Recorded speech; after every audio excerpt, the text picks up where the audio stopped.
Hello everyone, welcome back to Drawn by Annie channel. This is me, Annie, and I will be drawing for you today. Grab your tea, coffee and snacks and let's dive into today's video.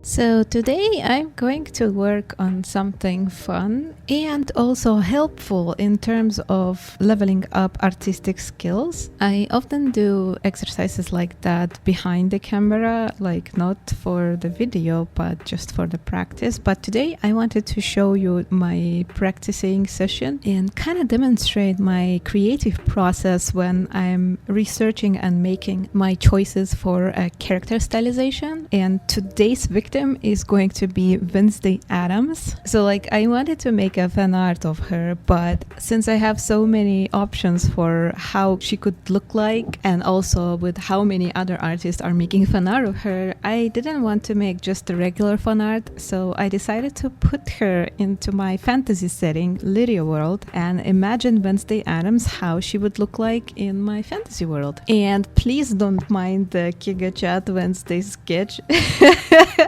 That was one of the first trials that I made for trying to capture Wednesday's face out of poster for the Wednesday season 2. But she turned out to be so masculine that I decided to just push the absurd level of this sketch.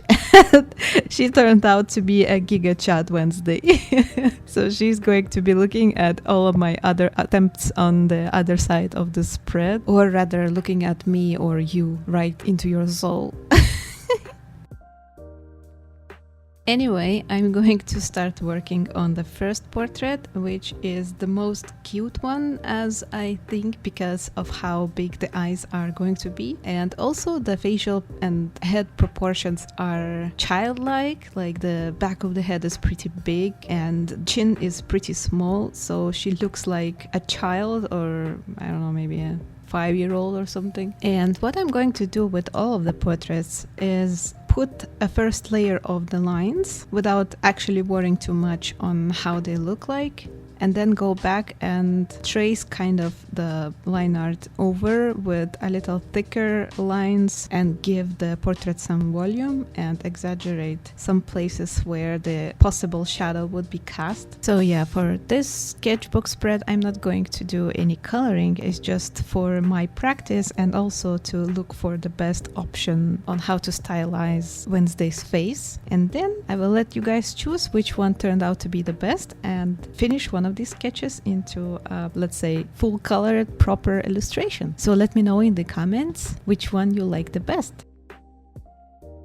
So before even starting to make a sketch for this spread and this kind of research, like stylizing and choosing proportions for the eyes, face, ears and the rest of the design, I actually did a full force research trying to understand what makes Wednesday Wednesday, to keep the key features present so she wouldn't lose her identity even if she's transferred from one universe to another. And such key features are not finished when you're done researching the physical appearance of the character. They could literally be anything, starting from physical appearance to vibe to color palette to even patterns or how the character would choose their wardrobe and clothing and tools and stuff like this. And also to transfer this character into my universe, I would have to change her appearance a little bit because all of my humans in the Lyria world, let's say, they have animal features because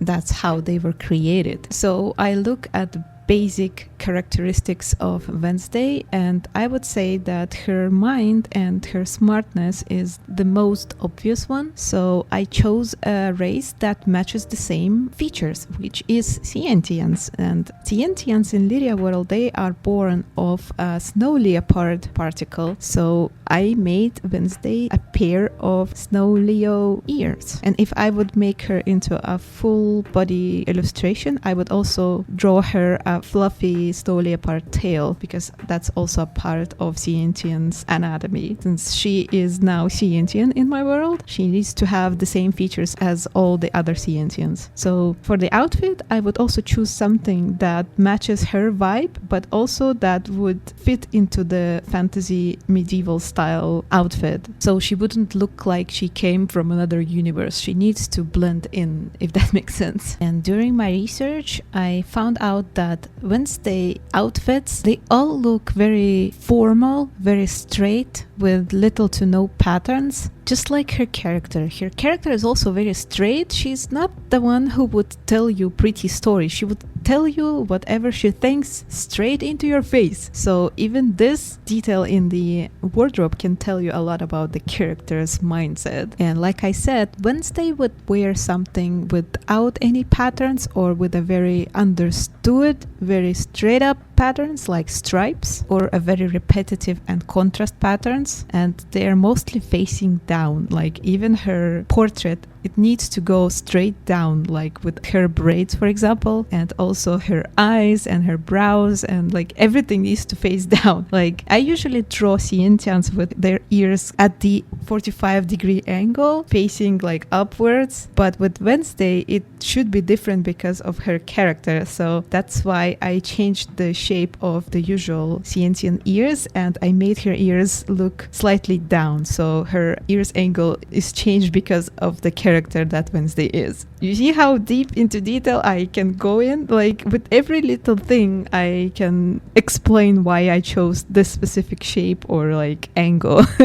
I might be overthinking this, but I don't care, because this attention to detail is what makes art so fun for me, and I like analyzing things like that. Basically, what makes art art in my eyes is what actually happens behind the actual art piece, not the actual art piece. But like, I mean, the actual art piece is also an art. It's like a result of your art, the result of your work, but the art itself is the work that a human put into the canvas, sketchbook, whatever creation they make. And prove me wrong.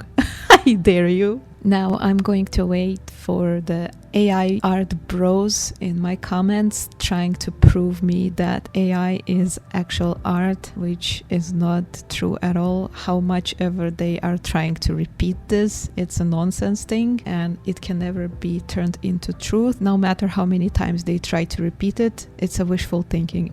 AI is not an art. Sorry, not sorry. But anyway, back to what I was saying. So even if each portrait looks a little bit different from each other, in all of them I wanted to try and capture the emotionless look of Wednesday. Like it's not that she doesn't care, but I kind of wanted her to look like she doesn't care. So I tried to go for a tired eye look. No matter which style I choose, I still have to add those little details that make eyes look a little tired. And also all of the eyes, if you have noticed, they have pretty much the same shape. All of the versions of the eyes, they don't look excited at all. And the reason for that is also how I designed these eyes, which is half closed. Like most of the excited characters, like excited emotions, they make your eyes go wider. So both of your eyelids are going away from a pupil. They're going up and down. So upper one goes up and bottom one goes down, obviously. So in Wednesday, you rarely see her eyes look excited. She rather looks like she would not want to be in your presence. And it's pretty hard to capture such minor nuance with the facial expression, but that's what I actually try to go for. And sometimes shape of the eyes and shape of the eyebrows and even the eyelashes and lips, they can also help you or not help you achieve some certain result. That's why I think the character design and shapes and everything is very important. Even the line art style could be a game changer in this type of thing. Like in one art style, it could look exactly how you want it to look, but in the other one, it kind of looks okay, but something's off. if that makes sense. So yeah, this kind of detail also is very important. And also that's why we have so many styles to fit whatever task and whatever vibe and whatever you need to do. So it's very nice to have a lot of art styles in your art arsenal as like an artist and a professional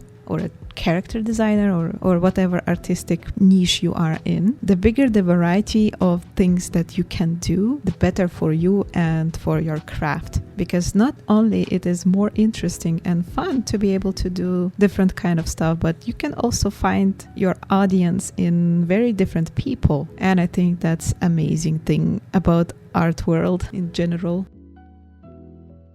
So yeah, while playing here with changing shapes and proportions and stuff like hair braids and ear shapes, it helped me find out how different one character can actually look like, even though they are featuring the same things. Like I could describe each and every portrait that is featured on this page with same key features, and yet you can see the difference. Like you can see how much different she actually is. Like a description that I could give to each of these portraits is a portrait featuring a female character with Leo ears, tired or emotionless look, and 2 braids. And this is all the same character. It's Wednesday Addams. So when designing a character or making a fan art, I'm always thinking to myself, what makes this character this character? It can be a little bit philosophical, but that's what it is. And it really helps me make fan art that actually matches the character and kind of gives the vibe that I wanted to give. But it mostly goes for my original work, honestly. For fan arts, I usually don't